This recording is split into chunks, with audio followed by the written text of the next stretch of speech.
हामी जनयुद्ध थाल्दैछौँ, यसलाई एड्रेस गर भनेर नेपाल भारत सन्धिलाई पुनरावलोकन चाहिँ गर्ने, यहाँ भारतीय गाडीहरू हिँड्न नदिने, धेरै जसो भारतसँग जोडिएका आर्थिक जमिनको पनि थियो, जमिनको स्वामित्वलाई लिएर चाहिँ यसलाई चाहिँ क्रान्तिकारी सुधार गर्नुपर्छ भन्ने थियो, जसको जोत उसको पोत पनि थियो। त्यसमा जमिनको थियो, सम्पत्तिमा चाहिँ सम्पत्तिको बारेमा थियो, भारतसँगको सम्बन्धलाई लिएर थियो, अमेरिकी साम्राज्यवादलाई लिएर उनीहरूको थियो।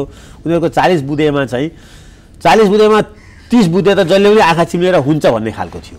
तर 5 देखि 6 बुँदा चाहिँ कस्तो थियो भने त्यसमा चाहिँ नेपाल सरकारले चाहेर पनि एक्लै निर्णय गर्न सक्दैन थियो। त्यसमा चाहिँ विश्व ब्याङ्क पनि चाहिँ इन्भल्भ हुन्थ्यो, भारत पनि हुन्थ्यो, चाइना पनि हुन्थ्यो, अमेरिका पनि हुन्थ्यो।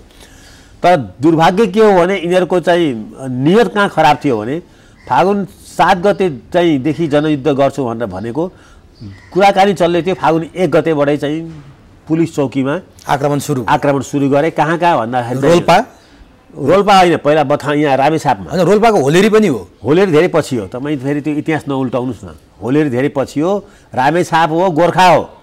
त्यतिखेर पहिलो आक्रमण बेथान भन्ने ठाउँ हो रामेछापको, होइन। होलेरी पछि त अब त्यो त जनयुद्धको चाहिँ पिक हो त्यो होलेरी त। होइन, जनयुद्धको पिक त हो। म त रोल्पाकै मान्छे हो नि। जहाँ जहाँ माओवादीले आक्रमण गरे, गोर्खा, रामेछाप, होलेरी एकैपटक गरेका छन् क्या त्यो बेला। होलेरीमा त पहिलो जनयुद्ध सुरुवात भएको ठाउँ भनेर स्तम्भै बनिएको छ अहिले। पहिलो जनयुद्धको चाहिँ घोषणा भएको ठाउँ हो त्यो। आक्रमण गरे, त्यहाँको प्रहरी चौकी नै आक्रमण गरे, मलाई त्यो याद छ अहिले पनि। थवाङको चाहिँ हो त्यो हजुरले भनेको पिक चाहिँ जहाँ माओवादी र सेनाले माओवादी घेराबन्दी गरेको थियो, त्यो दाङको चाहिँ होलेरीमा। अनि रोल्पाको होलेरी चाहिँ दाङको ब्यारेक चाहिँ माओवादीले पहिलोपटक आक्रमण गर्यो। वार्ता भएको वार्तामा अनि त्यसरी गयो। ठिक छ, अब इभेन्टमा चाहिँ तलमाथि पर्न सक्ला, होइन। घटना मैले के भनेको भने यसलाई बुझ्दाखेरि त्यो जनयुद्ध चाहिँ नेपालको संसदीय 30 वर्षपछि आएको संसदीय व्यवस्था या लोकतन्त्रले 3-3.5 वर्षमा गरिरहेको उपलब्धिहरूको धेरै चाहिँ असफलतामा टेकेर भएको थिएन। त्यो एकदमै महत्त्वाकांक्षा प्रचण्डको, बाबुरामको महत्त्वाकांक्षाले डिजाइन थियो विदेशीहरूको पनि। त्यसको त मूल चाहिँ उद्देश्य नै के थियो भने लोकतन्त्र फ्याँक्ने भन्ने थियो। संसदीय व्यवस्था खसीको टाउको देखाएर कुकुरको मासु बेच्ने ठाउँ हो भनेर चाहिँ उनीहरूले लेखेका छन्। उनीहरूले पढाएको पनि त्यसै गरी छ। आज त चुर्लुमै त्यही डुबेका छन्। खैर त्यो अब त्यो त्यस कारणले गर्दा के हो भनेर भन्दाखेरि चाहिँ त्यो बेमानी हुन्छ कि चाहिँ संसदीय व्यवस्था या गिरिजाप्रसाद कोइरालाको हो। केही चाहिँ त्यतिखेरको चाहिँ के छ भन्दाखेरि चाहिँ पुलिस प्रशासनहरूले या चाहिँ त्यतिखेरको तत्कालीन सरकारले केही रिमोट एरियामा ज्यादतीहरू गरेको छ। त्यतिखेर चाहिँ जनमोर्चा भन्नेबाट चाहिँ उनीहरूले संसदमा भाग पनि लिएका थिए। 9 सिट जिते पनि हुन्। 9 सिट जितेको कृष्णबहादुर महरा संसदमै थिए, होइन। त्यस कारणले ती सबैले आफ्नो आफ्नो चाहिँ ठाउँबाट दिएको रिपोर्टमा के छ भन्दाखेरि चाहिँ हामीमाथि चाहिँ पुलिसको ज्यादती भएको छ, अब हामी चाहिँ यसरी चाहिँ सधैँभरि चाहिँ सहेर बस्दैनौँ भनेर भनेका पनि छन्। त्यति भन्दै पनि जनयुद्ध चाहिँ उनीहरूले सुरु गरेको चाहिँ त्यतिखेर भएको 30 वर्षको उपलब्धिलाई समाप्त गर्नै हो। अब यो कारण जे भए तापनि, डिजाइन जहाँबाट भए तापनि उनीहरूले सुरुङ युद्ध गर्ने भनेर भारतसँग लम्पसार परेर भारतमा बसेर युद्ध गरेका यी कुरा खोतल्दै जाँदा धेरै कुरा आउन सक्लान्। जनयुद्धले देश बिगार्यो, पछाडि पार्यो, 50 वर्ष पछाडि पार्यो, यसमा दुई मत छैन। तर हामीले 46 सालमा पञ्चायतले विकास हुन सकेन भनेर बहुदल ल्यायो, त्यतिले पुगेन भनेर 10 वर्ष जनयुद्धको मार पनि भोग्यौँ। होइन, यसले मात्रै भएन भनेर 62-63 मा आन्दोलन गरेर गणतन्त्र ल्यायो, बाधक राजा बन्यो। तर आज यहाँ र मैले कुरा गर्दा पनि 20 को 19 त भएको छैन, देश झन्झन बिग्रिँदै गएको छ। आजसम्म आउँदाको समस्या चाहिँ के हो त? समस्या लिडरसिपको पनि हो, समस्या चाहिँ हाम्रो सोचको, हाम्रो समाजको पनि हो, होइन। अब हामीले जतिसुकै जेसुकै गरे पनि हाम्रो समाज यही हो। नेता यहीँबाट उत्पादन हुने हो। अब हामी बाहिरबाट आएको नेता पनि यहाँ कति सफल होला, कति असफल होला। अनि संविधानमा नि त्रुटि भयो कि हामीले बनाएको 72 को संविधानले एड्रेस गर्न सक्दैन? अहिलेको संविधानले यो देश कहिले पनि विकास हुँदैन। निष्कर्षमा पुगिसक्नु भयो? म पुगेँ। म आफू यो संविधान, यो रिपब्लिक, यो संघीयता, यो धर्मनिरपेक्षता, यो सबैको मेरो चेतनाले त्यसतर्फ मलाई डोरायो। भनेपछि गणतन्त्र, संघीयता र धर्मनिरपेक्षताले अहिलेको संविधानले देश बन्दैन भन्ने होइन। अहिलेको संविधानको जुन चाहिँ राजनीतिक चाहिँ जुन चाहिँ व्यवस्था छ नि, प्रतिनिधि चाहिँ छान्ने व्यवस्था, होइन, अहिलेको जसरी क्याबिनेट बन्ने व्यवस्था छ, ती सबै कुराहरू त आफ्नो ठाउँमा छन्। तर अहिले अब चाहिँ कसैको पनि बहुमत आउँदैन, कसैले पनि अब एउटा पार्टीको बहुमत आउन सक्दैन। यसमा 110 चाहिँ समानुपातिक भनेर राखेको छ, त्यो नेताले पैसा उठाउने फन्ड रेजिङ चाहिँ प्रोग्राम अन्तर्गत त्यो ल्याएको जस्तो देखिन्छ। हिजो संविधान निर्माताहरूले पवित्र उद्देश्य ल्याएको थियो होलान् समावेशी बनाउनुपर्छ भनेर, तर यो समावेशी कति भयो र यो चाहिँ नेताको खल्तीमा पैसा जाने बाटो कति बन्यो त्यो अहिले डिबेटको विषय हुनुपर्छ। त्यस्तै कैयन विषय छन् यो संविधानका, अब चाहिँ डिबेटमा ल्याउनुपर्छ। हाम्रो समाजले धान्न सक्दैन भने त्यसलाई फ्याँकिदिनुपर्छ। यो संविधानमा भएका ती व्यवस्थाहरू जुन व्यवस्थाहरूले गर्दा यो समाजमा चाहिँ थाई सरकार दिन सकिँदैन, होइन, भनेपछि निर्वाचन प्रणालीमा हेरफेर, करप्सनलाई चाहिँ बढावा दिन्छ, सबै कुरा निर्वाचन प्रणाली यो संविधानका केही चाहिँ प्रावधानहरू सबै कुरालाई चाहिँ नफेर्ने हो भने यो मुलुक अगाडि बढ्दैन। यही कुरा बोकेर हिँडिराख्यौँ, जबरजस्ती गरिराख्यौँ, हामीले उत्कृष्ट संविधान भनिराख्यौँ, हामीले बनाएको संविधान भनिराख्यौँ। अझ काङ्ग्रेसले सुशील कोइरालाले बनाएको संविधान भनेर सबैभन्दा गर्व गर्छ र चुनावी भाषणको उसको यही संविधानमा सार्वजनिक खपत नै यही छ। यही बोकेर हिँडिरह्यो भने गन्तव्य र यात्रा चाहिँ कहाँ पुग्छ? यस्तै हुन्छ, 2 महिनामा विश्वासको मत, फेरि अर्को 2 महिनामा विश्वासको मत, फेरि अहिले चाहिँ 1-2 वर्षको लागि प्रचण्डको सरकार, 1 वर्षको लागि माधव नेपालको सरकार, 2 वर्षको लागि देउपाको सरकार, त्यो पनि हुने नहुने, फेरि अर्कोले इन्ट्री गर्छ। यो पुरै राजनीतिक चाहिँ के हुन्छ भने अस्थिरताको चाहिँ अखडा नेपाल हुन्छ, भइसकेको छ। यो संविधान बोकिराख्यौँ अनि के अरे चाहिँ क्याबिनेट बनाउनलाई 4 महिना लाग्ने, राष्ट्रपतिको विषयमा 2 महिना डिबेट गर्नुपर्ने, को हुने भनेर 7औं पटक बनेको क्याबिनेट पनि पुरा नबन्ने, यो संविधानको यो सबै सारा त्रुटिहरू भनेपछि असफल संविधान या नेतृत्व होइन। हामीले लिएको जुन प्लेइङ फिल्ड छ नि, पोलिटिकल फिल्ड जुन छ नि, त्यो भनेको संविधान हो। यो संविधान नै चाहिँ के छ भन्दाखेरि चाहिँ नेपाललाई अस्थिरताको लागि मूल कारक छ। अब यहाँले यसो भन्नुहुन्छ, यो गठबन्धन छ नि जुन, यो संविधान र यो व्यवस्था बचाउनका लागि हामी चाहिँ केपी ओलीसँगको गठबन्धन तोडेर काङ्ग्रेससँग आयो भनेर प्रचण्डले फेरि भन्छन्। पुस 10 को सहमति तोड्न बाध्य भयो। केपी ओलीले फेरि संसद विघटन गर्ने सङ्केत गरे। अब अझै ब्याज बाँकी छ, मैले एकपटक प्रधानमन्त्री हुनु छ केपी ओलीबाट भनेर सङ्केत पनि प्रचण्डले गरे। उनीहरू चाहिँ यो संविधान, यो व्यवस्था, यो परिवर्तन बचाउनका खातिर पार्टी समेत फोडेका छन्, गठबन्धन तोडेका छन्। अब यहाँले यो संविधान रहिराख्ने हो नि, हामी योभन्दा अगाडि बन्नै सक्दैन। यो संविधान यही रूपमा रहिरह्यो भने देश बन्दैन। पुष्पकमल दाहालजीले चाहिँ संविधान जोगाउने केही गर्नुभएको छैन, जिरो पनि फिटिकै केही चाहिँ सिनको भात्नुहुन्न उहाँले, मलाई थाहा छ, त्यो हामी अनुमान गर्न सक्छौँ।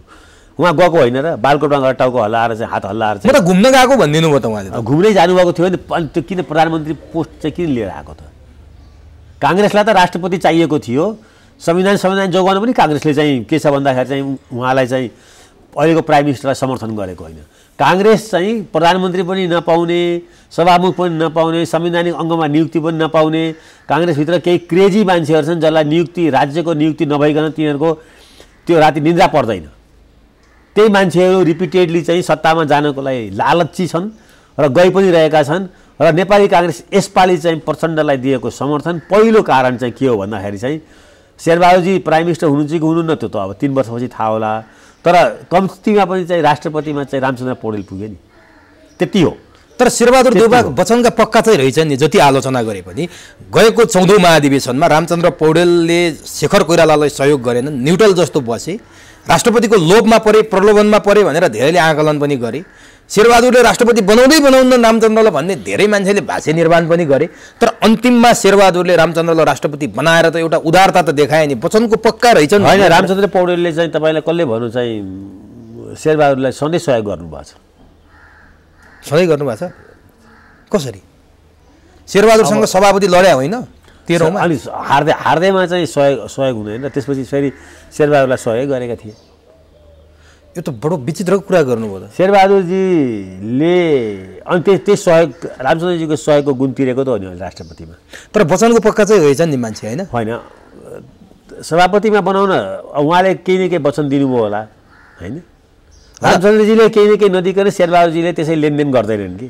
तर शेरबहादुरले नचाहेको भए त रामचन्द्र नहुन पनि सक्थे नि। शेरबहादुर नचाहेको राष्ट्रपति हुन सक्दैन थिए। अनि वचन यसमा चाहिँ शेरबहादुरजी इमान्दारपूर्वक सुरुको दिनदेखि नै त्यहाँ कैयन तर्क वितर्कहरू भए होलान्, या उहाँ स्वयंको पनि इच्छा पनि जागो होला राष्ट्रपति हुनलाई 5 वर्षको लागि, होइन? त्यो जाग्न पनि सक्छ त्यो उमेरमा, 80 वर्ष पुग्न थालेको चाहिँ शेरबहादुरलाई। तर यसमा शेरबहादुरजीले इमान्दारीपूर्वक एकलव्य जस्तो भएर रामचन्द्र पौडेललाई राष्ट्रपतिको कुर्सीमा विराजमान गरेका छन्। यो काङ्ग्रेसको त्यसको लागि चाहिँ काङ्ग्रेसीहरू पनि ऋणी छन् शेरबहादुर पटेल। यो काङ्ग्रेसका लागि सुखद भयो, जुन कुरा पुस 10 को गठबन्धन भत्काए, देउबाले सबै ध्वस्तै पारे, प्रचण्डलाई प्रधानमन्त्रीमा रोक्न नसक्दा प्रदेशदेखि यहाँले भने जस्तो राजनीतिक नियुक्तिदेखि काङ्ग्रेसहरू किङ कर्तव्य विमूढमा पुगेका थिए। फेरि करेक्सन गर्न सफल भए हुन् शेरबहादुर, अथवा कसले खेल्यो त्यहाँ काङ्ग्रेसमा यस्तो दिमाग भएको मान्छे छन्? स्वार्थले खेल्यो। शेरबहादुरलाई लाग्यो अलिकति कोर्स करेक्सन गरौँ होइन, प्रधानमन्त्री चाहिँ यसै पनि आएन, 3 वर्षपछि आउँछ कि भन्ने लाग्यो। राष्ट्रपति नलिँदा यस्तो भयो। राष्ट्रपति नलिँदाखेरि चाहिँ एउटा काङ्ग्रेसभित्र चाहिँ 2-3टा चाहिँ साइकोलोजी छ। एउटा मनोविज्ञान के छ भन्दाखेरि चाहिँ जुन ढङ्गले पुष्पकमल दाहालले 65 सालको चुनावमा चाहिँ जितेर ठुलो पार्टी भएर सरकार चलाइरहेका थिए र सेनाको चाहिँ हटाएर आफू अनुकूलको सेनापति बनाउँदै थिए, फेरि पनि त्यसो गर्न सक्छन् कम्युनिस्टहरूलाई मिल्न दिनु हुँदैन, प्रचण्डको भर छैन। त्यसै कारणले यो चाहिँ त्यो ठाउँमा चाहिँ अब काङ्ग्रेस पुग्नुपर्छ।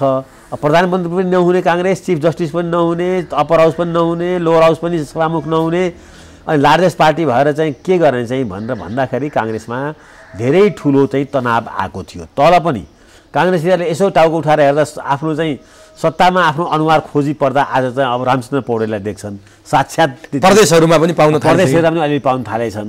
काङ्ग्रेस अपोजिसनमा बस्न सक्ने पार्टी होइन, जति बस्यो बस्यो। अहिले चाहिँ काङ्ग्रेसले अपोजिसनमा बस्यो, त्यसमा पनि शेरबहादुरजी त हुँदै होइन।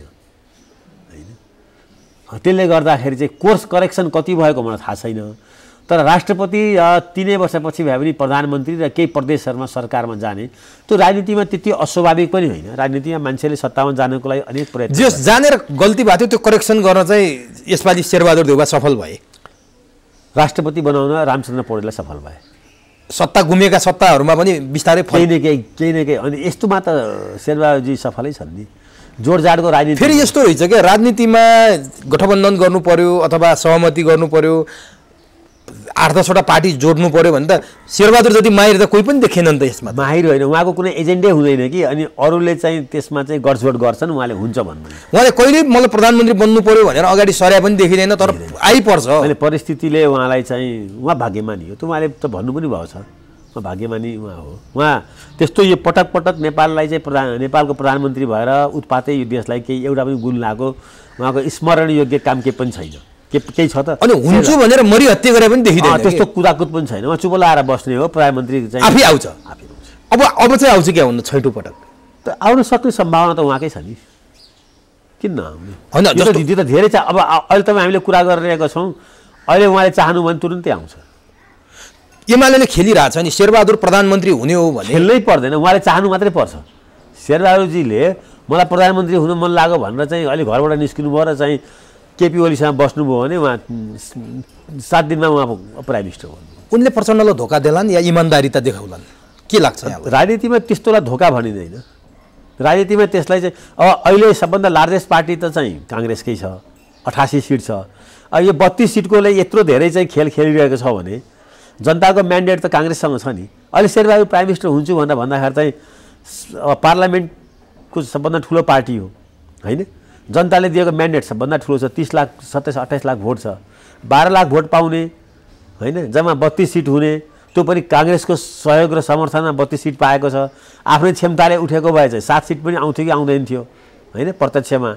त्यस्तो पार्टीका व्यक्ति प्रधानमन्त्री हुन सक्छन् भने अहिले शेरबहादुरजीले त कृपा गर्नुभएको छ, उहाँलाई प्रधानमन्त्री हुन सायद अहिले इच्छा लागिरहेको छैन, एकछिन रेस्ट गर्न चाहनुभएको छ। अहिले उहाँलाई इच्छा लाग्यो भने त चाहिँ एमाले तुरुन्तै केपी ओलीले चाहिँ अब केपी ओलीसँग जस्तो ढोक्साका कुरा धेरै गरे केपी ओलीले, ढोक्सामा त काङ्ग्रेसकै ढोक्सामा पर्यो, उनको ढोक्सा रित्यो। अब केपी ओलीसँग कुनै ढोक्सा अथवा कुनै विकल्प यो गठबन्धन भत्काएर फेरि केपी ओलीले सत्तामा हालिमुहाली गर्ने, उनी सत्ता गुमाएको झोकमा कहिले रानी महल पुगेर श्रीमतीसँग सेल्फी हानेका छन्, कहिले कहाँ पुगेर सारङ्गी बजाएका छन्, केपी ओली अनेक गर्छन्। यहाँलाई लाग्छ केपी ओलीसँग अब कुनै विकल्प छन् यो गठबन्धन भत्काउने अथवा फेरि त्यो प्रधानमन्त्रीको कुर्सीमा हालिमुहाली गर्ने, सत्तामा फर्किने? होइन, बिस्तारै यो मुलुकको आवश्यकता एकपल्ट काङ्ग्रेस र एमाले नमिलिकन अहिले मुलुकमा देखेका चुनौतीहरूको सामना गर्न सक्दैन। वातावरण बन्छ त्यो बनाउनु पर्छ। तर गगन थापाले 2084 मात्रै यो सम्भव छ भनेर केपीले त गतिलो जवाब फर्काए। अब होला, गगन थापा अब हामीभन्दा धेरै राजनीतिको नजिक छन्, तर हामी पनि समाज विज्ञानको धेरै नजिक छौँ। यो देशको अगर चाहिँ विकास समृद्धिको कुनै सम्भावना छ भने, अगर यो देशलाई चेन्ज गर्न कसैले सक्छ भने त्यो काङ्ग्रेस र एमाले मिलेर सक्छन् अहिलेलाई चाहिँ। र त्यो जरुरत पनि छ। अहिले जुन ढङ्गले आर्थिक रूपले देश टाँट पल्टेको छ, यिनीहरू बेइमान भयो भने देश लुट्छन् फेरि दुइटैले, होइन, दुइटा मिलेर।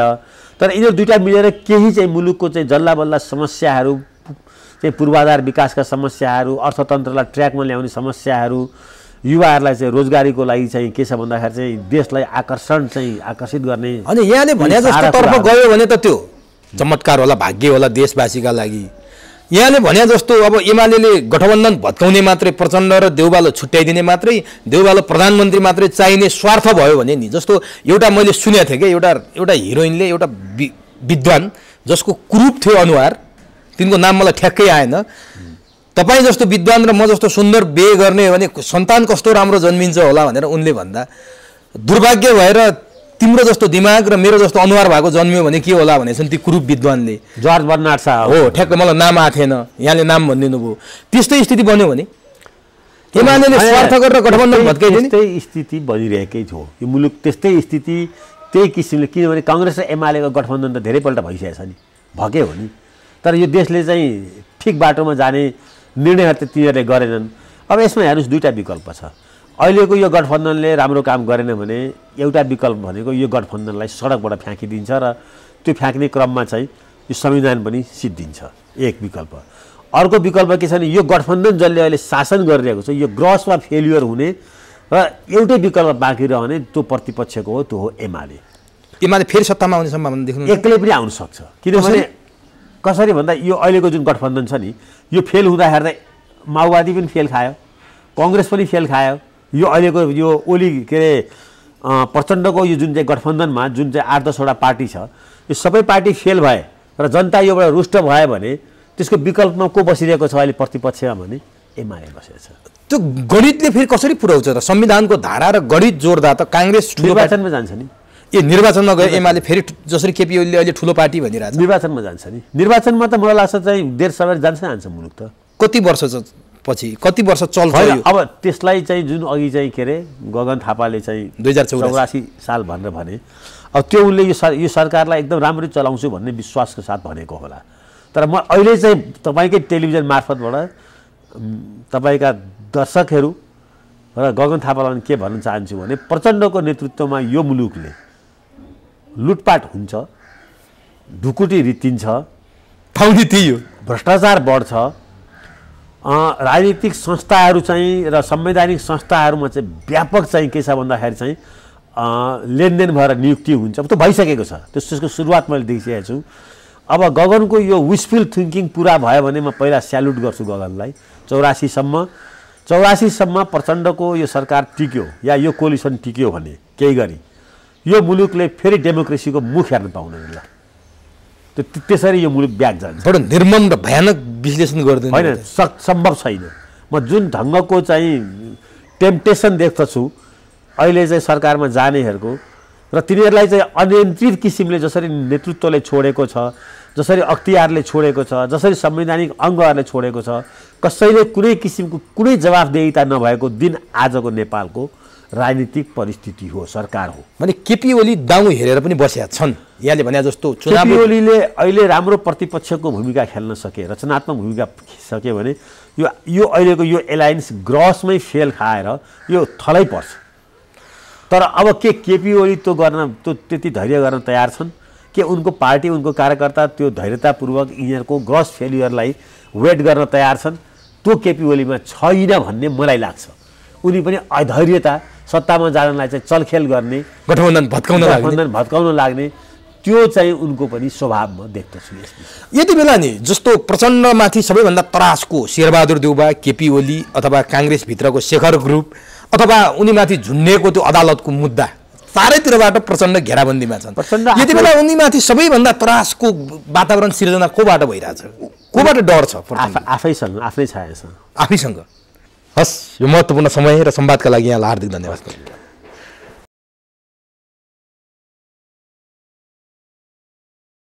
यिनीहरू त दलपति भयो, दलको मालिक मठाधीश भन्छन् नि। अब यो खालको अवस्था आयो नि त। नेता जस्तो रहेन, नेतृत्व जस्तो रहेन, प्रधानमन्त्री जस्तो रहेन, होइन? अब जनता पनि त जनता जस्तो भएन नि त। मासु र रक्सीमा पनि भोट हालेकै छ, एक ट्वाक चिउरामा पनि भोट हालेकै छ। बिगारे त हामीले होला नि। सबैभन्दा ठुलो कुरो त्यस्तै खालको स्कुलिङ सुरु गरे नि तिनीहरूले। स्कुलिङै त्यस्तो नेपालमा प्रजातन्त्र आउने समय नभएको हो, जनताको चेतना स्तर त्यहाँसम्म नउठेको हो। त्यस्तो त होइन, किनकि अब जनतासँग प्रजातन्त्रको सदुपयोग हुन सकेन। यसो छ, दललाई दल जस्तो नै बनाइएन क्या। कसले बनाएन? अब यो त नेतृत्वले, अब जस्तै अघि मैले सुरुमा भने कि त्यो नेतृत्व हटाउन हामी किन सकेनौँ? अब त्यो चाहिँ त्यही त आवधिक निर्वाचन भनेको 5 वर्षमा राम्रो काम गर्न सकेन जनप्रतिनिधिले भने अर्को छान्ने व्यवस्था होला नि त। 34 वर्षमा कयौँ पटक निर्वाचन भयो, यिनै मठाधीशहरूलाई हामीले पटक पटक निर्वाचित गरेर पठायौँ। दोष कहाँ छ भने? अब दोष भनेको त अब यो जनताको पनि उत्तिकै छ। जनताले भनिहाल्नु भयो कि अब एक टुवा रक्सी र चाहिँ अब मासु चिउरामा चाहिँ भोट हाल्नु। यहाँ आफै निर्वाचन लडे मान्छे एकदम क्षेत्रबाट स्वतन्त्र उम्मेदवार उठेका थिए। अब यसमा यो दलभन्दा बाहिरकोलाई अब पत्याएको देखिएन। जतिसुकै अनुभवी अथवा केले हो त्यो? यो व्यवस्थाले हो, संविधानै त्यस्तै छ। पटक पटक चर्चित मान्छेहरू नेपाली कांग्रेसका महामन्त्री भइसकेका डाक्टर शशाङ्क कोइरालाले संसदमै बोलेका छन्, करोडौं रुपियाँ खर्च गरेर मैले चुनाव जित्नु पर्यो, अलिअलि भ्रष्टाचार त हामीले गर्न पाउनुपर्छ भनेर उनी बोलिराखेका छन्। पैसा बिना चुनाव लड्न सकिँदैन भनेर नेताहरूले भनिरहेछन्। यो पैसाले चुनाव लड्ने परिकल्पना गरेको छ संविधानले? यो कहीँ पनि छैन। अनि कसरी भइरहेछ? संविधान किन यहाँ पालना भएको छैन? अब यो परिपाटी नै यस्तै भइदियो होइन, भ्रष्टाचार अब यस्तै। अब यो चुनावै लड्नको लागि पनि अब भ्रष्टाचार चाहिँ अब गर्नुपर्ने अवस्थाहरू आएर अब सबैभन्दा ठुलो कुरो अब यो दलका नेतृत्व र चाहिँ दलभित्र चाहिँ जुन कार्यकर्ता छ नि, अहिले झोले दास भन्छ नि होइन, भनेपछि दलले चाहिँ के गर्यो भन्दाखेरि झोले दासहरू मात्रै उत्पादन गरौँ होइन, माथि चाहिँ अब प्रमुखले चाहिँ जे भनौँ त्यही किसिमको मान्नुपर्ने अवस्थाहरू अब सारा कुराहरू छन् त यहाँ चाहिँ होइन। भनेपछि अब खड्गप्रसाद ओलीको कुरा कसैले काट्नु सक्छ? अहिले कसैले चाहिँ अब त्यहाँ चाहिँ काउन्टर दिन सक्छ? होइन भने त भीमरावलाई चाहिँ घनश्याम भुषालहरूको अवस्थाहरू हुँदो रहेछ। जस्तै एकनाथ ढकाल भन्ने परिवार दलको अध्यक्ष होइन, अब यतापट्टि ल्याएर समानुपातिकमा चाहिँ उहाँलाई चाहिँ एमाले चाहिँ के गरेछ भन्दाखेरि सांसद बनाएको छ। यो गजबको कुरा हो। एमाले केपी ओली राजावादी हुन्, राज संस्थावादी हुन् कि गणतन्त्रवादी हुन् कि क्रिस्चियनवादी हुन् कि हिन्दूवादी हुन्? यहाँले प्रश्न उठाउनु भयो। एकनाथ ढकाल जो क्रिस्चियनको वकालत गर्छन् उनी नेकपा एमालेबाट समानुपातिक सांसद छन्, उनी एमाले होइनन्। त्यही त राजेन्द्र लिङदेन एमालेसँग तालमेल गरेर चुनाव लड्छन्। एमालेलाई राजेन्द्र लिङदेनसँग तालमेल गर्नुपर्ने बाध्यता के हो? राजेन्द्र लिङदेन रापरपाले राजाको वकालत गर्छ, केपी ओली गणतन्त्रको वकालत गर्छन्, उनी राजेन्द्र लिङदेनसँग गठबन्धन गर्छन्। अर्को कुरा, कमल थापा राज संस्थाको कुरा गर्छन्, केपी ओलीको नेकपा एमालेको सूर्य चिन्हबाट उनी चुनाव गर्छन्। यो भइरहेछ के डाक्टर साहब? त्यही हुनाले त जनता अनि केपी ओली गणतन्त्रवादी कि राजावादी, केपी ओली हिन्दूवादी कि क्रिस्चियनवादी? अब त्यही हुनाले त यो चाहिँ नेता जस्तो रहेन, दल जस्तो रहेन। र यो संविधान हामीले लेख्यौँ, यो 7औं संविधान हो अहिले होइन। अब यो यत्रो ठुलो हामीले युद्ध गऱ्यौँ अथवा चाहिँ यहाँ चाहिँ जनआन्दोलन भयो, साह्रो भयो, व्यवस्था परिवर्तन गरेनौँ। तर व्यवस्था परिवर्तन गऱ्यौँ तर के भन्दाखेरि लोकतान्त्रिक परिपाटी अनुसार अब हामी अर्को उदाहरण के नेपाली कांग्रेस जो डेमोक्रेसीको कुरा गर्छ, लोकतन्त्रको कुरा गर्छ, प्रजातन्त्रको कुरा गर्छ, त्यत्रो 10 वर्ष जनयुद्ध हुँदा सबैभन्दा बढी शत्रुता माओवादी र कांग्रेसकै थियो। माओवादीका अध्यक्ष प्रचण्डको टाउको मूल्य तोक्ने शेरबहादुर देउवा जसले 50 लाख मूल्य तोकेका थिए। नेपाली कांग्रेसका संस्थापक नेता बीपी कोइरालाले कम्युनिस्टहरूसँग मंच नै सेयर गर्दैनथे, तर शेरबहादुर देउवा र प्रचण्डको आज आन्द्रा जोडिएको छ। हिजो टाउकाको मूल्य तोक्ने र तोकी माग्ने सँगै छन्। प्रचण्ड र शेरबहादुर गठबन्धन गरेर चुनाव लड्छन्। अनि यो संविधानले यो व्यवस्थाले यो परिकल्पना गरेको छ कि छैन भन्दैछु के म। खै प्रतिपक्ष को हो आज यो संसदीय व्यवस्थामा? अब यहाँ प्रतिपक्षको रोल अत्यन्तै महत्त्वपूर्ण हुन्थ्यो। तर अब यो यहाँनिर जुन अहिले दुर्गा प्रसादले उठाएको कुरा छ नि, जनज विवेकको कुरादेखि सारा कुराहरू छ नि, यो कुरा त नि सरकारको अटोमेटिक संविधान र कानुन ड्युटीभित्र पर्थ्यो। यो त यदि यहाँ सरकार थियो भने, यदि चाहिँ अहिलेको सत्ताधारीहरू चाहिँ जनताप्रति अकाउन्टेबल थियो भने, संविधानको प्यारामिटरभित्र चाहिँ काम गरेर लोकतान्त्रिक चाहिँ अब पद्धति अनुसार चल्ने चाहिँ सिस्टम हुन्थ्यो भने आज दुर्गा पसेहरू जन्मिँदैन थिए।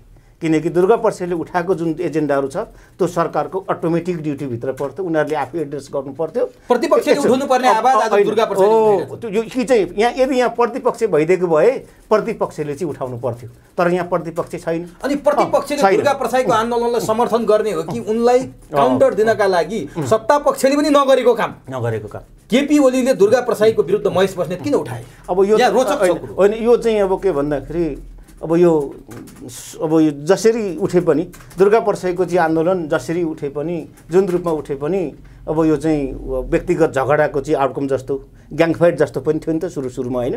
महेश बस्नेत र अब खड्गप्रसाद ओलीलाई डाइरेक्ट अब उहाँले चाहिँ अब गाली गर्नुभयो अथवा विभिन्न किसिमको आरोपहरू लगाउनु भयो होइन।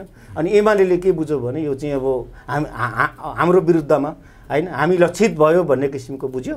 अनि हो त हिसाब किताबले चाहिँ अब जुन उहाँहरूले अब काउन्टर गर्नुभयो, उहाँहरूले अब छुट्टै खालको एउटा कार्यक्रम गर्नुभयो होइन। अब मङ्सिर 7 गते दुर्गा प्रसाईले त अब यो दसैँ अगाडि नै तोकेको होइन। अब त्यही दिन चाहिँ अब पारेर एमाले पनि युवा सङ्घ उठाएर दुनियाँ गरेर युवा सङ्घले कार्यक्रम चाहिँ अब घोषणा गर्यो, पछि एमाले त्यसलाई चाहिँ आफ्नो ओनरसिप लिएर एमालेको कार्यक्रममा परिणत गर्यो होइन। अब यो भनेको अहङ्कार यो किसिमको होइन। अब यो जुन अब यो एमालेको फाइदा छ, एमालेलाई यसले फाइदा छैन। किन एमाले चाहिँ अचानक बन्यो त जस्तो सत्तापक्षले गर्नुपर्ने काम? यो चाहिँ अब फाँसीवादी चरित्रबाट चाहिँ अब जुन छ नि त्यो चाहिँ होइन अब इन्टोलरेन्स भन्छ। अब त्यही हुनाले त यिनीहरू चाहिँ हामीले व्यवस्था परिवर्तन गऱ्यौँ तर नेता नेतृत्व दल चाहिँ त्यो अनुसार परिवर्तन भएन, सोच परिवर्तन भएन। आजको समस्या के हो? समस्या त्यही हो, नेतृत्व दलभित्र पनि इन्टरनल के गर्दा राम्रो हुन्छ के गर्दा राम्रो हुँदैन। प्रजातन्त्रमा सबैले आफ्नो कुरा, लोकतन्त्रमा सबैले आफ्नो कुरा राख्न पाउँछ, बोल्न पाउँछ। दुर्गा प्रसाईले पाउँछ, राजाले पनि पाउँछ होइन। अब राजाले सुइक्क बोल्दाखेरि फेरि यिनीहरू किन तर्सिने बेकारमा? राजा त अब 16 वर्ष अगाडि नै अब शासन सत्ता सबै चिज जनताले जिम्मा लिएर हिँडेको मान्छे होइन। नेपाली नागरिक त हो नि त होइन। पूर्व राजा भयो भने नेपाली नागरिक हो, उहाँले पनि बोल्न पाउने अधिकार छ, प्रजातन्त्रमा आफ्नो कुरा राख्न पाउने अधिकार छ। म फेरि राजा हुन्छु मलाई समर्थन गर भन्ने अधिकार पनि छ नि। तर यहीँनिर प्रश्न म के राख्न चाहन्छु भने यहाँलाई दुर्गा प्रसाईले बोल्दा अथवा भाषण गर्दा अराजक भनियो क्या दुर्गा प्रसाईले? सुन्नु भएको छ नि, लोकतन्त्रमा बोल्न पाइन्छ भनेर यहाँले भनिराख्नु भएको छ। यिनीहरू आफै लोकतन्त्रको लागि लड्दै आएको, हिजो राजाको निरङ्कुश शासनको विरुद्ध बोल्न पाइएन भनेर यिनीहरूले गणतन्त्र ल्याए, लोकतन्त्र ल्याए। तर आज दुर्गा प्रसाईले अराजक भनेर भनिराखेका छन्, यसमा के भन्नुहुन्छ? अब कतिपय शब्दहरू अब उहाँले चाहिँ अब जुन बोल्नु भएको छ होइन, अब शब्द चयनहरू मात्रै हो।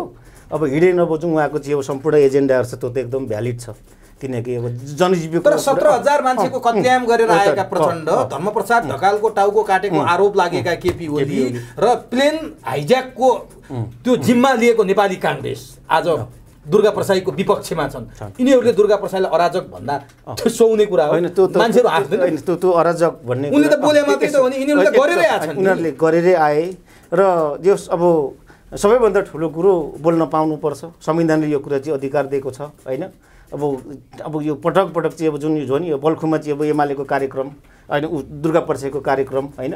अब राज्य सत्ता नै अत्यन्तै अब एकदमै दमनकारी भएर निक्ल्यो, स्वेच्छाचारी भयो नि त। यो अहिले हेर्दाखेरि दौरा सुरुवाल लाउने र ढाका टोपी लाउनेहरूलाई समेत समाउँदै पक्राउ गर्दै गर्यो राज्यले, यति त्रसित भयो। यो अत्यन्तै अब भयानक अवस्था हो। र युट्युबहरूमाथि प्रेस काउन्सिलले पत्र काट्ने अवस्था आयो। निजी टेलिभिजनमा दुर्गा प्रसाईको अन्तर्वार्ता रेकर्ड हुँदा त्यो अन्तर्वार्ता रोकियो। यसले लोकतन्त्रको धज्जी उडायो। यो अब यहाँ त लोकतन्त्रै छैन नि। अब यो हिसाब किताबले त होइन संविधान मिच्ने काम पटक भएको थियो र अहिले पनि भइ नै रहेको छ। र अब सरकार चाहिँ अब फाँसीवादी अब जुन छ नि होइन फासिस्ट एउटा चरित्रमा चाहिँ परिणत भएको अवस्था हो। यो चाहिँ यो एकदमै भयानक अवस्था हो यो चाहिँ होइन। अब इन्टरभ्यू नै चाहिँ अब रोकिदिने, अब एपिएनमा दिएको इन्टरभ्यू रहेछ उहाँले अब त्यो नै बन्द गरिदिने, युट्युबमा चाहिँ अब प्रसारणमा रोक लगाइदिने, युट्युबमा अपलोड गरिसकेको चाहिँ अब म्याटेरियल हटाउन लगाउने अथवा अटोमेटिक हटाइदिने होइन। अब यो त अब सेल्फ सेन्सरसिप टिकटक बन्द गर्यो सरकारले। यहाँसम्म सरकार थुथु भएको छ। यो चाहिँ अब डरलाग्दो अवस्था, किनकि यो आफ्नो छायाबाट आफै तर्सेको सरकार, किनकि आफ्नो कुकृत्य थाहा छ होइन। यो तासको घर जस्तो रहेछ कि यिनीहरूको चाहिँ अब हैसियत के हो। दुर्गा प्रसाई हिजो अब माओवादी पनि भए, एमाले भयो, एमाले त केन्द्रीय सदस्य नै बनायो होइन। मार्सी चामलको बातदेखि लिएर अब चाहिँ प्रधानमन्त्रीदेखि लिएर ठुला चाहिँ नेता नेतृत्वको चाहिँ अब चाहिँ बेडरुमसम्मै पुग्ने एउटा हैसियत अब कसरी बनाए त होइन। आन्द्रामुढी थाहा छ नि त यिनीहरूको हैसियत त उहाँलाई थाहा छ नि त। दुर्गा प्रसाईले सबै अब त्यो दुर्गा प्रसाई र दुर्गा प्रसाई बनाउनेको त भन्दाखेरि यिनीहरू हो नि त यिनीहरू के कसो हिजो मार्सी चामलको भात खाएको फोटो त अब छँदैछ होइन अब हिजो फन्डिङ गरे होला नि यिनी व्यापारी रहेछन् होइन अब आफ्नै इन्ट्रेस्ट थियो होला अनि झापामा चाहिँ अब सवार हुँदाखेरि अब खड्गप्रसाद ओली अब 8 करोडको चाहिँ अब दुर्गाप्रसाद गाडीमा चढेको कुराहरू त समाचारमा हिजो आएकै हो होइन केन्द्रीय सदस्य बनाएकै हो उहाँलाई पनि एमालेको होइन भनेपछि सारा कुराहरू छ नि त यो अवस्था पुर्याउने को त तर सबैभन्दा ठुलो कुरो के भन्छ भने यतापट्टि जुन बल्खुमा पनि बल्खुमा चाहिँ अब सरकारले के गर्यो दमन गर्यो त्यहाँ चाहिँ अब टेलिफोनै अब कटअप गर्थ्यो इन्टरनेट कटअप गर्यो त्यहाँनिर तपाईँहरूले त्यहाँबाट प्रत्यक्ष प्रदर्शन गर्न पाउनु भएन र अब रबर बुलेटहरू त्यहाँ चलाउने कामहरू भयो होइन अब युवासँगका मान्छेहरू गएर आक्रमण गरे त्यहाँनिर होइन सारा कुराहरू छ नि त यो त होइन भनेपछि यतापट्टि अब एमालेको कार्यक्रमलाई सरकारले प्रोटेक्सन गर्यो होइन अब उतापट्टि अब जनताको कार्यक्रमलाई के गर्यो दमन गर्यो होइन अब त्यो यो यो यो एकदमै राम्रो होइन र यसले दुर्गा प्रसाईसँग लोकतन्त्रका लागि लडेको लोकतन्त्रका मसिया ठान्ने 70 वर्षदेखि लोकतन्त्र र प्रजातन्त्रको लागि लडेको बताउने दलहरू एउटा दुर्गा प्रसाईसँग यति धेरै थुरथुर किन अब यसमा चाहिँ अब आफ्नै मैले अघि भने नि आफ्नो छायाबाट अब आफै तर्सिन्छ आफ्ना कर्तुतहरू आफ्नो कर्तुत पर्दाफास हुन्छ भने पर्दाफास पनि हुने र उनीहरूलाई थाहा छ उनीहरूले गरेको कुकृत्य र अपराध भट्टीकरण त थाहा छ नि त उनीहरूलाई होइन अनि त्यस कारणले गर्दा हो र आफ्नो सत्ता होलिने भयो भोलि ढकभङ्गाउने भयो सारा कुराहरू छन् खाइपाइ लगाएको जान्छ कि क्या भन्ने किसिमको अवस्था आयो होइन अब मुख्य कुरो यही नै हो र त्यसो त दुर्गा प्रसाईमाथि पनि त प्रश्न उठाएको छ बैंकको लोन तिरेका छैनन् भन्ने छ दुर्गा प्रसाईले हिजो मेडिकल माफियाको आरोप पनि दुर्गा प्रसाईले खेपिराखेका छन् हिजो प्रचण्ड र केपी मिलाउन मार्सी खुवाएको उनीमाथि त्यो शक्तिको दुरुपयोग गरेको अवसरवाद गरेको आरोप पनि लागिराखेको छ प्रचण्ड मरेपछि क्रिया गर्छु मेरो बाबुभन्दा प्रिय प्रचण्ड हुन् भनेका छन् ज्ञानेन्द्र राजालाई गाली गरेका छन् यिनले वीरेन्द्रको वंश विनाश भइसकेपछि थुप्रै पैसा दुबईमा राखेका छन् भनेर बोल्ने यस्ता विवादास्पद अभिव्यक्ति भएका दुर्गा प्रसाईलाई नेपाली जनताले नेता मान्नुपर्ने दिन आयो नि त यो किन भएको यो चाहिँ त्यही कुकृत्य हो त्यही भ्रष्टीकरण हो होइन अब यो यही नै हो चाहिँ यो जुन अब राजनीतिमा चाहिँ अब अपराधीकरण भएको छ सारा कुराहरू भएको छ होइन अब डेलिभरी हुन सकेको छैन यही त हो नि सबैभन्दा ठुलो कुरो त यही नै हो तर दुर्गा प्रसाईले व्यवस्थाभित्रका कुराहरूको विकृतिका कुराहरू उठाउनु स्वाभाविकै थियो राष्ट्र संस्था र हिन्दू राष्ट्रको त्यान्द्रो चाहिँ किन समाज छन् अब यसमा अब यो अब एजेन्डा पनि होला होइन तपाईँ सम्भावना देख्नुहुन्छ नेपालमा राष्ट्र संस्था र हिन्दू राष्ट्र पुनर्स्थापित हुने कुनै सम्भावना देख्नु भएको अब यसमा प्रश्न भएर बोल्दिनुहोस् है एकदमै क्लियर भएर जिब्रो नचपाएर जे देख्नु भएको छ जे सम्भावना हुन्छ अब यसमा के छ भन्नुहुन्छ भने अघि मैले सुरुमा भने कि राजतन्त्रवादी दलहरूदेखि लिएर अहिलेको एजेन्डामा कस्तो राजतन्त्र होइन को राजा हुने 46 साल अगाडिको राजतन्त्र हो कि अथवा चाहिँ त्यो 47 सालको अनुरूपको हो कि होइन अब तानाशाही हो कि निरङ्कुश हो कि अथवा चाहिँ लोकतन्त्रभित्रको चाहिँ अब टिटुलर होइन अब राजा हो त कस्तो हो भन्ने कुरा चाहिँ स्पष्ट नभइकन अब त्यो भन्न सकिने अवस्था छैन होइन त्यो हो त्यो कुरामा चाहिँ अब राजावादी दलहरू र अहिलेको दुर्गा प्रसाई सहितका टिमले चाहिँ समूहले चाहिँ यो कुरा चाहिँ क्लियर पारिदिनु होइन त्यो एकदमै क्लियर भएर आउनुपर्छ र सँगसँगै अब हिन्दू राष्ट्रको कुरा पनि उठाएको छ होइन अब कस्तो खालको हिन्दू राष्ट्र हो फेरि यो पनि राजतन्त्रमा पनि हुन्छ होइन अब यो हिन्दू अधिराज्य हो कि राजा सहितको तर तपाईले राजा फर्किनलाई कस्तो राजा हो त्यो राजतन्त्रको राजा हो कि अनि यसो छ बहुदलीय प्रजातन्त्रको राजा हो कि तपाईले यहाँ भन्नुभएको छ सेरोमोनियल राजा हो कि कल्चरल राजा हो कि तपाईले प्रश्न उठाइरहँदा अथवा अब हिजो बेबी किङको कुरा पनि अब गिरिजाहरूले उठाउँथे हैन अब त्यो कुरा क्लियर हुनु पर्यो भन्ने तपाईँ त्यसमा अनि फेरि राजा आफैले पनि अब मन मन्दिर गएर अब सम्मान लिँदै हिँड्नु भन्दा अब राजा पनि एउटा नेपाली नागरिक भएको र अब हैन अब 16 वर्ष अगाडि अब राज्य सत्ता सबै जनतालाई जिम्मा लाएर चाहिँ हिँडेको मान्छे हैन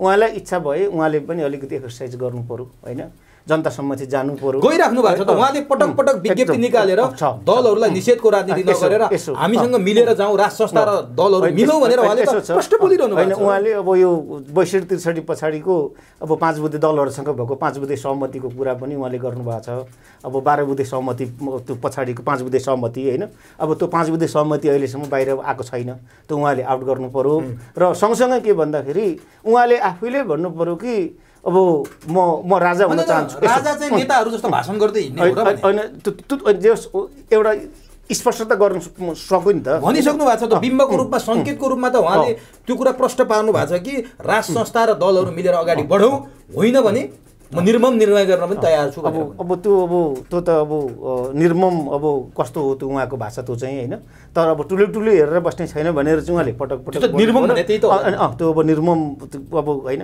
अब ओभरटेक गर्छु भन्ने किसिमको कुरा निर्मम भनेको त्यो त तत्कालीन सम्भव छ जस्तो मलाई लाग्दैन 2-4 जना मान्छे अब 20,000 मान्छे आएर जुन अब अहिले भइरहेको छ नि अब त्यहाँ बल्खुमा भयो अथवा चाहिँ अब गौशालातिर भइरहेछ होइन त्यतिले मात्रै चाहिँ तर नि सर 62-63 को आन्दोलन गणतन्त्र जसरी आयो त्योभन्दा अगाडि एकचोटि स्मरण गरौँ न काङ्ग्रेस एमाले अथवा 7 दलले रत्नपार्कमा आन्दोलन गर्दा 100 जना पनि पुग्दैनथे त्यो विकसित हुँदै गयो चल्दै गयो जब माओवादी थपियो 12 बुँदे भयो त्यसपछि 19 दिनमा लाखौं मान्छे सडकमा उत्रेर आएको थियो अहिले त जग निर्माण भएको छ नि त आजै तपाईले चाहिँ लाखौं मान्छे सडकमा खोज्नु भयो भने त्यो सम्भव छ र विश्वको कुन चाहिँ आन्दोलनले एकै दिन चाहिँ काया पलट गरेछ र अब त्यो त सम्भव छैन अब तर पनि राजाले अघि मैले भनेको स्पष्टसँगले आफूले चाहिँ भन्नु पर्यो हैन म चाहिँ अब प्रजातान्त्रिक एउटा चाहिँ संवैधानिक राजा फेरि बन्न चाहन्छु हैन लोकतन्त्र भित्रको राजा बन्न चाहन्छु हैन अब यो किसिमको एउटा के हो त त्यो खालको एउटा कमिटेड भएर चाहिँ उहाँ चाहिँ अब तर राजाले यो भन्नु पर्यो भनिरहँदा नि केपी ओलीले राजा राजतन्त्र मान्नेहरू राजा मान्नेहरू मूर्ख हुन् भनेर केही दिन अगाडि भनेका छन् केपी ओलीले गगन थापाले गुल्मी पुगेर भने महाराज च्याखे दाउन थापी बक्स्योस् दल खोल्नुस् चुनाव लड्नुस् 2/3 ल्याउनुस् राज संस्था फर्काउनुस् कांग्रेस मान्न तयार छ तर मूर्ति बेच्नेहरूले धर्मको रक्षा गर्ने कुरा हामी विश्वास गर्दैनौं गगन थापाले बोले योगेश भट्टराईले बोले महाराज झ्यालबाट छिर्ने होइन ढोकाबाट आइबक्स्योस् भनेपछि दलहरुले त चुनौती दिए नि त राजा अब चुनौती अब यसलाई कसरी लिनु अब दलहरुले चुनौती दिएको हो कि अथवा चाहिँ राजाको चुनौती चाहिँ अब देखेर उहाँहरु बोल्नु भएको त थाहा छैन हैन आइलकाइल भएको हो अब एउटा दुर्गा पक्षसँग चाहिँ अब आत्तिनी हैन निषेधै अब लगाउनु पर्ने ठाउँमा चाहिँ अब सारा कुराहरु छ टेलिफोनै अब ट्यापिङ गर्नुपर्ने अथवा निषेध गर्नुपर्ने हैन अब गोली नै चलाउनु पर्ने रबर चाहिँ अब बुलेटहरु चलाउनु पर्ने जुन अवस्था पानीको फोरा चलाउने अवस्था हैन अब त्यो अवस्थामा अब राजा ज्ञानेन्द्रले अब एउटा शब्द बोल्दाखेरि अब यी सबै तर्सिन्छन् हैन सातो गएको एकदम त्यो यो सातो गएको अवस्था र अब गगन थापाले बोलेको कुरा पनि त्यो अराजनीतिक हो हैन त्यो लेभलको एउटा चाहिँ उदयमान एउटा कांग्रेस भित्रको एउटा आशालाग्दो मान्छेले अब त्यो बोल्नु ठिक थियो कि थिएन त्यो उहाँलाई नै हो कुनै इमोसनमा बोल्नु भयो त्यो त मैले हेरेको छैन हैन अब तर पनि मूर्ति चोर भनेर जुन उहाँहरुले अब त्यो शब्दहरु अब निकाल्नु भएको छ हैन अब त्यो प्रमाणित गर्नु पर्यो हैन प्रमाणित गरेर चाहिँ अब जेल हाल्नु पर्यो नि त हैन होइन भने अब होइन भने अब कानुन अनुसार अब गगन थापाले पाता कस्नु पर्छ किनकि अब एउटा चाहिँ मन्त्री भइसकेको मान्छे सांसद उदयमान भविष्यको चाहिँ प्रधानमन्त्री भनेर चाहिँ एउटा चाहिँ चुनावी घोषणापत्र लिएर गएको मान्छेले जताबी बोल्ने हो त उहाँलाई पाता कस्नु पर्छ होइन भने राजा ज्ञानेन्द्र हो भने अब त्यो प्रमाणित सबभन्दा पहिले चुरो कुरोको चुरो बहसमा म डाक्टर ज्ञान बस्नेतलाई स्वागत गर्छु डाक्टर साहब यहाँलाई चुरो बहसमा हस् नमस्कार धन्यवाद मंसिर 7 पछिको आन्दोलन हजुर एक प्रकारले भन्ने हो भने आज 4-5 दिन बितिसकेको छ यो आन्दोलनलाई कतिपयले 62-63 को जनआन्दोलन र 46 को जनआन्दोलनसँग तुलना गरेर तुलनात्मक रूपले हेरिराखेका छन् डाक्टर साहबले के लाग्छ मंसिर 7 को आन्दोलन भित्र कि त्यो 46 को र 62-63 को जस्तो उभार थियो त्यही उभार छ र यो तेस्रो जनआन्दोलन हुन सक्छ अथवा यहाँले यो आन्दोलनलाई कसरी लिनु भएको छ भने यहाँ अब यो चाहिँ 46 को आन्दोलन र 62-63 को आन्दोलन यो चाहिँ संगठित रूपमा थियो हैन संगठित त्यसको मतलब चाहिँ यसमा चाहिँ अब 46 सालको आन्दोलन अब सम्पूर्ण राजनीतिक दलहरु हैन एक ठाउँमा आएर मोर्चा बनाएर एउटा चाहिँ समग्र व्यवस्था चाहिँ परिवर्तन गर्ने व्यवस्थाकै विरुद्धमा हैन पञ्चायती शासन चाहिँ अन्त्य गरेर अब नयाँ चाहिँ अब प्रजातन्त्रको चाहिँ टुसा रोप्ने नयाँ सुरुवात गर्ने भन्ने हिसाब किताबले 46 सालको भयो अब 62-63 को आन्दोलन भनेको अब 10 वर्षीय माओवादी जनयुद्ध सँगसँगै हैन त्यसलाई चाहिँ अब बीचमा ल्याएर फेरि त्यो शक्तिलाई समेत एक ठाउँमा ल्याएर अनि त्यसपछि अब समग्र राजनीतिक दलहरु चाहिँ एक ठाउँमा आएर चाहिँ अब गरेको हैन अब यो चाहिँ अब संगठित र अब छुट्टै परिवेश हो त्यो चाहिँ हैन अब अहिलेको चाहिँ अब कस्तो लाग्छ भने मलाई यो चाहिँ सायद अब विश्वमै अथवा नेपालमा फर द फर्स्ट टाइम हैन कुनै एउटा व्यक्ति चाहिँ अब उठेर आएर हैन अब यो सुस्फूर्त रूपमा चाहिँ अब केही एउटा समूह नागरिकहरु चाहिँ अब सडकमा आएर हैन जुन अब यो भएको छ फरक चाहिँ यति हो अहिलेको व्यक्ति प्रधान भयो एकजना व्यक्तिले चाहिँ लिड गरेको त्यहाँ कुनै संगठन छैन कुनै संस्था छैन दल छैन व्यक्ति मिलेर अब दुर्गा प्रसाईले अब नेतृत्व गरेको अब मान्नु पर्यो यसलाई चाहिँ हैन उहाँले गरिरहनु भएको छ र यो चाहिँ अब एउटा व्यक्तिले गरेको भयो अब त्यति बेलाको चाहिँ अब यो सङ्गठित रूपमा चाहिँ अब दलहरू मिलेर एउटा चाहिँ विशाल एउटा चाहिँ अब यो परिवर्तनको हिसाबको त्यसले आएको। अब अहिले पनि अब व्यवस्था परिवर्तनको कुरा चाहिँ आएको छ होइन, उहाँहरूले गर्नुभएको छ। अब तर पनि अब यसलाई अब आन्दोलनको रूपमा लिने कि अथवा चाहिँ वितृष्णाको रूपमा लिने कि होइन, अथवा यो सत्याग्रह हो कि होइन, अब यो के हो भन्ने कुरा यसको अब स्पष्टता केही पनि छैन। अब जे होस् मङ्सिर 7 गतेबाट सडकमा चाहिँ मान्छे अब आएको कुरा चाहिँ छ, केही अब चाहिँ जमघट पनि भयो होइन, बल्खुमा भयो, त्यस पछाडि अब गौशालामा अहिले भइरहेको छ, हिजो पनि भयो क्यारे होइन। अब यो हिसाबको त्यसले आएको। अब यसको एजेन्डाहरू पनि खासै स्पष्ट छैन। एजेन्डा त स्पष्टै छ नि, हिन्दू राष्ट्र संस्था स्थापना, संघीयता खारेज र बैंक तथा वित्तीय संस्थाको मारमा परेका नेपाली जनतालाई ऋणबाट उन्मुक्ति, ठिक छैन र? होइन, त्यो अब यो जुन उहाँहरूले अब उठाउनु भएको छ यो एउटा अब यो एजेन्डा स्पष्ट हुँदै पनि जुन त्यो अब जनजीविकाको कुरा होइन, ब्याङ्कको ऋणको चाहिँ अब मिना खारेजीको कुरादेखि लिएर अब सुशासनको कुराहरू र भ्रष्टाचार विरुद्धको कुराहरू त अब यो एकदमै अब राम्रो कुरा हो होइन। तर अब राष्ट्र संस्थाको एजेन्डा स्पष्ट भएन होइन। अब यो राष्ट्र संस्थाको विषयवस्तुमा अब राष्ट्र संस्था भनेको छ, व्यवस्था परिवर्तन भनेको छ।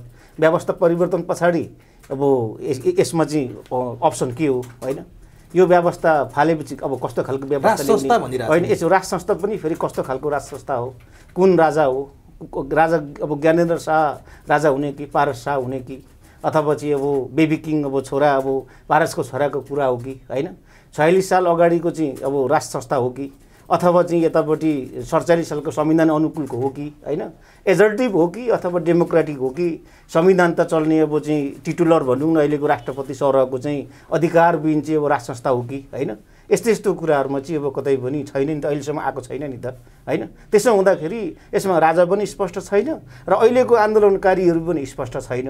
अब आन्दोलन गर्नेहरू पनि अब पोका पतोरो बोकेर बास बस्ने हिसाब किताबले नै अब नानी च्यापेर महिलाहरू होइन, अब बुढेसकाल लगाइसकेको चाहिँ वृद्धहरू समेत चाहिँ अब उपस्थित भएको देखिन्छ होइन। अब त्यसमा अब केले चाहिँ यसमा चाहिँ काम गरेको छ भन्ने कुरा पनि महत्त्वपूर्ण कुरा हो होइन। विभिन्न आफ्नै स्वार्थमा आएको होलान् होइन। अब मुख्य कुरो यसमा चाहिँ पीडितहरू, ब्याङ्कबाट पीडितहरू, सुत्खोरबाट पीडितहरू होइन, अब यस्तो किसिमको मान्छेहरू चाहिँ त्यहाँ चाहिँ एउटा जमघट भएको देखिन्छ। र अब हो त्यो जुन एउटा वितृष्णा दुर्गा प्रसाईले स्वयं भनेका छन् कि यो भुइँ मान्छेको आन्दोलन हो, राज्यले गरेको भ्रष्टाचार विरुद्धको आन्दोलन हो। केपी ओलीले कम्बोडियामा 300 करोडको लगानी गरेका छन्, कम्बोडियाको दूरसञ्चारमा टेलिकममा भन्ने उनले बोलेका छन्। महेश बस्नेतमाथि उनी खनिएका छन्, प्रचण्डमाथि खनिएका छन्, समग्रमा यो व्यवस्थामाथि दुर्गा प्रसाई खनिएका छन्। यो व्यवस्थाले जनतालाई दियो के र डाक्टर साहब? अब त्यो त एकदमै अब महत्त्वपूर्ण प्रश्न हो। र अब यो एजेन्डा चाहिँ नि वास्तवमा यो अब 46 साल पछाडि जुन एउटा चाहिँ अब होइन एउटा उत्साहका साथ हामीले परिवर्तन गरेका थियौँ होइन। पञ्चायत फालेपछि अब सबै किसिमको चाहिँ राम्रो हुन्छ, राज्य हुन्छ भन्ने किसिमको थियो। त्यस पछाडि 10 वर्ष जनयुद्ध हामीले भोग्नु पर्यो, 62-63 आन्दोलन सारा भएर अब यहाँसम्म आइपुग्यो। र यसको उद्देश्य भनेको नै नयाँ किसिमले अगाडि बढ्ने, नयाँ संविधान लेख्ने होइन। अब कानुनको शासन र संविधानवाद होइन, अब जनता चाहिँ सबैभन्दा सुप्रिम हुने होइन, सार्वभौम सत्ता जनता हुने र यो शासन व्यवस्थाको चाहिँ अन्तिम निर्णायक तत्त्व भनेको जनता नै हुने भन्ने हिसाब किताबले आएको। तर अहिले गणतन्त्र आएको पनि अब 16 वर्ष भइसक्यो होइन। अब त्यो अनुसारको डेलिभरी अब कतैबाट पनि भएन, मान्छेमा वितृष्णा भयो, सारा कुराहरू छन् होइन। अब यही नै हो कि अब यो अब यसरी नै आयो चाहिँ र केही पनि प्राप्त भएन होइन। जनता केही पनि प्राप्त नभएपछि दुर्गा प्रसाईले जुन सुरुवात गरे यसमा त जनताको साथ समर्थन त देखियो होइन। एकदमै यो आन्दोलन यसो छ अघि मैले भने नि त, फर द फर्स्ट टाइम एउटा व्यक्तिले लिड गरेको होइन, विश्वमा छैन यो अब बिरलै पाइन्छ यस्तो किसिमको यो नयाँ परिघटना हो। र यसको सबैभन्दा ठुलो कारक तत्त्व दुर्गा प्रसाईहरूको अब आन्दोलन जुन प्रवृत्ति हामीले देख्नु पर्यो नि, यसको सबैभन्दा ठुलो फ्याक्टर भनेको चाहिँ दल नै हो, दलतन्त्र हो, अहिलेको भिडतन्त्र हो। नेता नेतृत्वले चाहिँ गरेको चाहिँ अब कुठाराघात हो, राष्ट्र विरुद्धको कुकृत्य हो होइन, भ्रष्टाचार हो, नातावाद कृपावाद हो होइन। लोकतन्त्र जस्तो रहेन नि त, यिनीहरूले बनाउनै सकेन। हामीले व्यवस्था परिवर्तन गऱ्यौँ, संविधान पनि लेख्यौँ, तर त्यो अनुसारको आचरण हामीले चाहिँ निर्माण गर्न सकेनौँ। नेतृत्वले त्यो खालको आचरण निर्माण गर्न सकेन, दलले त्यो खालको आचरण निर्माण गर्न सकेन होइन। एउटा राजा फाल्ने काम हो, तर के भन्दाखेरि सयौँ राजा हजारौँ राजा, अहिले त अब वडादेखि माथिसम्म आफ्नो चाहिँ गच्छे अनुसारको राजा, माथि अब प्रधानमन्त्री राजा, दलभित्र पनि फेरि राजा। राजनीतिक दल भनेको एकदमै यो चाहिँ अब डाइनामिक परिवर्तनशील होइन, त्यो खालको चाहिँ त्यहाँभित्र पार्टीभित्रको इन्टरनल डेमोक्रेसी त्यो हुनुपर्ने हो नि त होइन। एउटा सबैलाई फ्लाउरिस हुने मौका दिनुपर्ने हो नि त। दलले पनि रूपान्तरित हुनुपर्थ्यो, नेतृत्वले पनि रूपान्तरित हुनुपर्ने अवस्था थियो। तर पनि त्यहाँ चाहिँ त्यो राजनीतिक दलभित्र छुट्टै सत्ता रहेछ र अब त्यहाँभित्र पनि अब शक्तिको दाउपेच भयो, सारा कुराहरू भयो र तीन चारवटा दलले चाहिँ दलको नेतृत्वले चाहिँ शासन व्यवस्था चाहिँ अब सञ्चालन गरेको अवस्था भयो नि त यो त होइन। संविधान अनुसार कोही पनि चल्दै नचल्ने, संविधान एकातिर छ र संविधानको कुरा एकातिर छ, तर अब तीन चारवटा दलको चाहिँ माथिको टाउको चाहिँ माथि एउटा कोठामा बसेपछि संविधान कानुनहरू सम्पूर्ण चाहिँ मिच्ने काम भयो। प्रतिपक्षले खेल्नुपर्ने भूमिका के हो भन्ने कुरा पनि हामी स्पष्ट भएनौँ। अहिले 40 वर्ष भयो नि त हाम्रोमा डेमोक्रेसी आएको होइन, 46 सालदेखि झन् 35-40 वर्ष भयो। त्यो इतिहासबाट हामीले पाठ सिकेनौँ र जति पनि संविधान छ नि अब त्यो संविधानभित्रको चाहिँ त्यो कुरालाई हामीले इन्फोर्स गर्न सकेनौँ र यो जति पनि राज्य चलाउने चाहिँ संयन्त्रहरू छ, संस्थाहरू हुन्छ, पुलिस फोर्स, आर्म फोर्सेस, न्यायपालिका, अब संवैधानिक अङ्गहरू तलदेखि मान्छे संयन्त्र छ नि त, त्यसलाई हामीले चाहिँ झन् स्ट्रङ अटोनोमस बनाउँदै जानुपर्ने कुरा थियो होइन। त्यहाँ पनि डेमोक्रेटाइजेसन गर्दै जानुपर्थ्यो त्यहाँभित्र पनि होइन। अब त्यो खालको परिपाटी हामीले गरेनौँ कि बरु त्यसलाई चाहिँ राजनीतिक भागबण्डको नाममा चाहिँ तहस नहस गर्ने काम भयो, एक्सेसिभ पोलिटिसाइजेसन भयो। न्यायपालिका होस् कि संवैधानिक अङ्ग होस् कि होइन, राजनीतिक भागबण्ड क्वालिटीको आधारमा राम्रो मान्छेले चाहिँ सञ्चालन गर्नुपर्छ, क्वालिफाइड मान्छे चाहिँ कुनै पनि संस्थामा पुग्नुपर्छ, न्यायपालिका होस् कि संवैधानिक अङ्ग होस् कि एउटा सांसद हुनको लागि पनि क्वालिटी चाहियो नि त। त्यो खालको भएन कि यसमा चाहिँ आफ्नो मान्छे पकेटको मान्छे घुसाउने, भान्जा भान्जी घुसाउने होइन, साला साली अब श्रीमती, अब समानुपातिको नाममा श्रीमती भान्जा भान्जी नजिकका, त्यो भएन भने अलिक टाढाको नातेदार अथवा आफ्नै आसेपासे चाहिँ राख्ने कामहरू भयो नि त। भनेपछि यो चाहिँ सबैभन्दा ठुलो कारक त अहिले जुन अब दुर्गा प्रसाद चाहिँ मैदानमा आएको कुरा छ, जनता आएको छ नि त, यो चाहिँ अब वितृष्ण यो चाहिँ हो। यहाँनिर नि डाक्टर साहब दुर्गा प्रसादले यस कारण जनताको अथवा भुइँ मान्छेको नेतृत्व गरेर आन्दोलन गरे, उनले उठाएको ठिक छ। त्यहाँनिर एजेन्डा छ नि के लोकतन्त्रका कारण गणतन्त्रका कारण यी सबै समस्या आएका हुन् अथवा नेतृत्व पात्रका कारण यो समस्या यो मैले अब यहाँनिर छ नि यही व्यवस्थाभित्र चाहिँ सुधार गर्ने अथवा यी गलत नेतृत्वलाई हटाएर सही नेता स्थापित गर्ने हो कि हामी फेरि फर्केर राष्ट्र संस्थामा जाने हो अथवा यो गणतन्त्र नै लोकतन्त्र नै फालेर हिजोको तन्त्रमा फर्किने हो। यहाँनिर अलिकति जनताले बुझ्न नसकेको कुरो छ क्या, के हिजो राष्ट्र संस्था हुँदा पनि त आन्दोलन भएकै थियो, गणतन्त्र आउँदा पनि लोकतन्त्र आउँदा पनि आन्दोलनै छ भनेपछि यो आन्दोलनको एजेन्डा र परिवर्तन चाहिँ नेतृत्व हो अथवा यो संविधान यो व्यवस्था खर्लपै फालेर हिजोकोमा फर्किनुपर्ने हो। यहाँनिर प्रश्न पार्छ। अब सबैभन्दा ठुलो कुरो अघि मैले सुरुमा भने कि अब विकल्प के हो त होइन, विकल्प अब यो व्यवस्था यही व्यवस्थाभित्र सुधार गरेर सम्भव छैन। अब यो संविधानमै अब चेन्ज गर्नुपर्ने हुन्छ। यसमा चाहिँ संविधानको विभिन्न अब संविधान आएको पनि 9 वर्ष भइसक्यो होइन, र हामीले 40 वर्षदेखि हामीले सिकेको अनुभव संसदीय अभ्यास परम्परा जुन हामीले सिक्यौँ अब त्यहाँ भएको चाहिँ अब गल्ती त्रुटिहरूलाई चाहिँ अब गर्नु सिकेर होइन, अब यो संविधानमा चाहिँ अब अलिकति परिवर्तन गर्ने अब त्यो खालको परिपाटी भयो भने सम्भावना हुन्छ।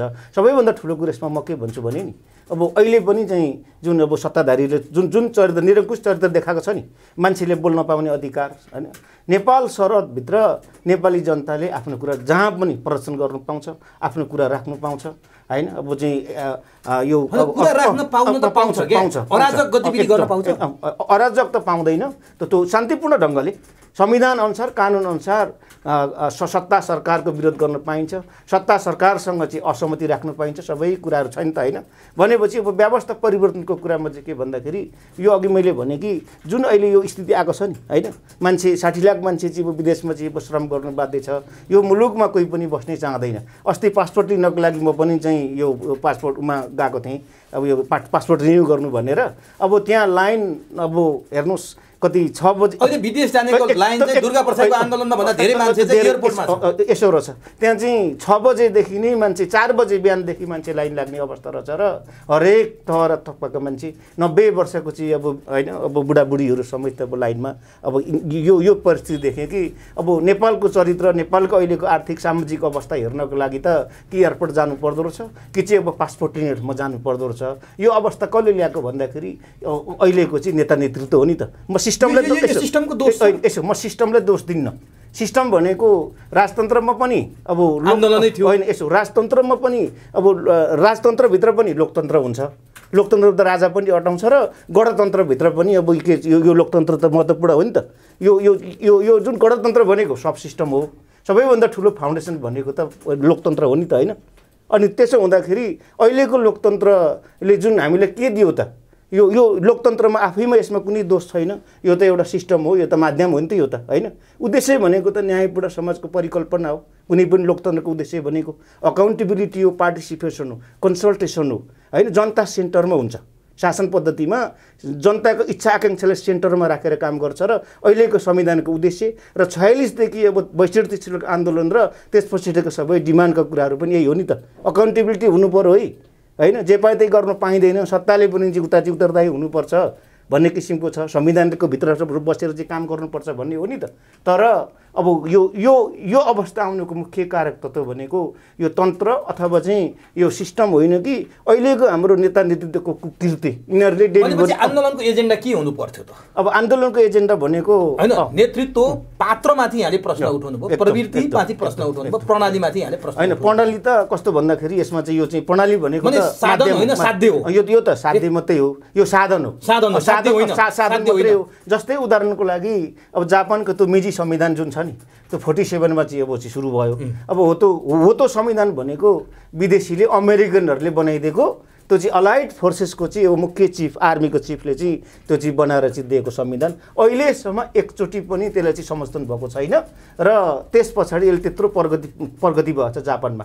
भनेपछि के रहेछ त, संविधान कानुन र चाहिँ अब शासन व्यवस्था भनेको त के रहेछ भन्छ भने यो त साधन मात्रै हो, उद्देश्य साध्य भनेको त न्यायपूर्ण समाज, समतामूलक समाजको निर्माण होइन। न्यायपूर्ण समाजको संविधानवाद हो नि त यो त। जनताको इच्छा आकाङ्क्षा र उनीहरूको इन्ट्रेस्टलाई सेन्टरमा राखेर चाहिँ काम गर्ने परिपाटी हो र हरेक चाहिँ ठुला घटनाक्रममा चाहिँ जनताको चाहिँ आकाङ्क्षालाई बुझ्नुपर्छ भन्ने प्रश्न हो नि त होइन।